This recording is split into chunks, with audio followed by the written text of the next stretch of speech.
नंदुरबार जिल्ह्यातील 4 नगरपालिकांच्या मतदानाला उद्या मतमोजणी जी आहे ती होणार आणि यासाठी आता प्रशासनाकडनं तयारी जी आहे ती पूर्ण केली असल्याची दिसून येत आहे. जे स्ट्रॉंग रूम आहे आणि या स्ट्रॉंग रूम मध्ये आढावा बैठक देखील घेतली जात आहे की उद्या ज्या मतमोजणी जी आहे ती होणार आहे ती कशा पद्धतीने केली गेली पाहिजे, उमेदवारांना कुठलाही गैरसोय होऊ नये यासाठी जी आहे ती प्रशासनाच्या वतीने पूर्णतः खबरदारी जी आहे ती घेतली जात आहे.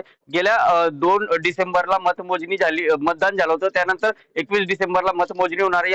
हा जो मधला जो काही कालावधी होता या कालावधीमध्ये चोख असा पोलीस बंदोबस्त असेल किंवा राज्य राजपूत दलातील कर्मचारी असतील या अहोरात्र या ठिकाणी थांबून या मतपेट्यांचं लक्ष जे आहे ते ठेवलं जात होतं. स्ट्रॉंग रूमच्या परिसरामध्ये पोलिसांचे छावणीचे स्वरूप जे ते झालं होतं. उद्या होणाऱ्या या मतमोजणीकडे आता सर्वांचे लक्ष जे आहे ते लागलेलं आहे. नंदुरबार जिल्ह्यामध्ये सरासरी 69% मतदान झालं होतं आणि हे मतदान जे आहे ते आता नेमकं कोणाच्या बाजूने राहणार आहे हे पाहण्यासाठी आता उद्याची वाट जी आहे ती पाहावं लागणार आहे. अवघ्या काही तास जे आहे ते शिल्लक राहिलेले आहे मतमोजणीसाठी. त्यासाठी प्रशासनाच्या वतीने ते संपूर्ण तयारी जी आहे ती केली जात आहे. नंदुरबार जिल्ह्यातील जवळपास 4 नगरपालिकांच्या मतदान जे आहे ते झालं. त्यात नंदुरबार, नवापूर, तळोदा आणि शहादा पालिकेच्या मतदान जे आहे ते झालेले आणि उद्या ज्यांची जी आहे ती मतमोजणी जी आहे ते होणार आहे. आणि या मतमोजणीसाठी प्रशासनाच्या वतीने पूर्णतः तयारी जी आहे ती आता करण्यात आलेली आहे. सकाळी सुरुवातीला टपाली जे मतदान झाले त्यांची मतमोजणी होणार, त्यानंतर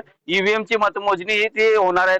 उद्या जवळपास दुपारपर्यंत नंदुरबार जिल्ह्यातील 4 नगरपालिकेच्या नगराध्यक्ष पदाचे उमेदवार कोण राहणार आहे हे ठरणार आहे. आणि या मतदान जे आहे ते या उमेदवारांचे भवितव्य जे आहे ते या मतपेट्यांमध्ये बंद झालेलं आणि उद्या या मतपेट्या जे आहेत ते उघडणार आहेत.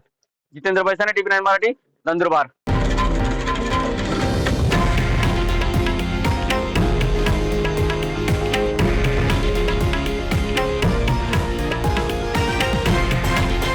हे आहे देशातील नंबर 1 न्यूज नेटवर्क आणि आपण पाहत आहात टीव्ही 9 मराठी, एकमेव.